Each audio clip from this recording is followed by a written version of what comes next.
আজকে আমার মিশো থেকে একটা পার্সেল এসছে, সেটা আমি আপনাদের সামনে খুলে দেখাচ্ছি। যদি আমার ছেলে আগে থেকে কাঁচি কেটে দিয়ে রেখে দিয়েছে কখন খুলবো করে, তো এখন আমি এটাকে খুলবো।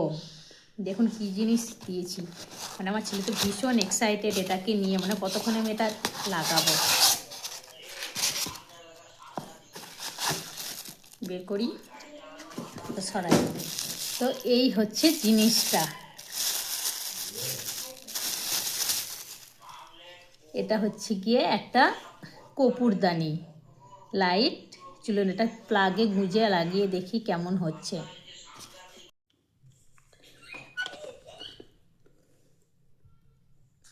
তো এই দেখুন এটাকে আমি প্লাগে গুঁজে দিয়েছি। এখন সুইচটা দিলাম, এই যে লাইটটা জ্বলছে এই লাইটটা বন্ধ করে দিই।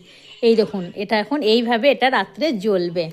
আর এই যে এই পাশে যে সুইচটা আছে, এই সুইচটা দিলে এই যে লাইট জ্বলছে এর ওপরে কর্পূরটা দিতে হবে, তখন কর্পূরের স্মেলটা আসবে। মানে এই যে ওপরে যে জায়গাটা আছে এইখানটার মধ্যে কর্পূরটা দিতে হবে, তখন কর্পূরের স্মেলটা আসবে। এবার যদি ছেলে আবার লাইটটা বন্ধ করে দিল দেখানোর জন্য, মানে এটা এরকম হবে। আর যদি আমি এটা বন্ধ করে দিই তাহলে এটা শুধুমাত্র নাইট ল্যাম্প হবে। আর কর্পূর দেওয়ার পরে এই সুইচটা দিলে তখন এটা কর্পূরদানি হয়ে যাবে। এই যে এরকমভাবে হবে এটা। তো কেমন হয়েছে বলবেন, আর কারোর যদি এই জিনিসটা লিঙ্ক লাগে আমাকে কমেন্টে জানাবেন, আমি তাদের লিঙ্কটা দিয়ে দেব। যা অন্ধকার করে দিল পুরোটা।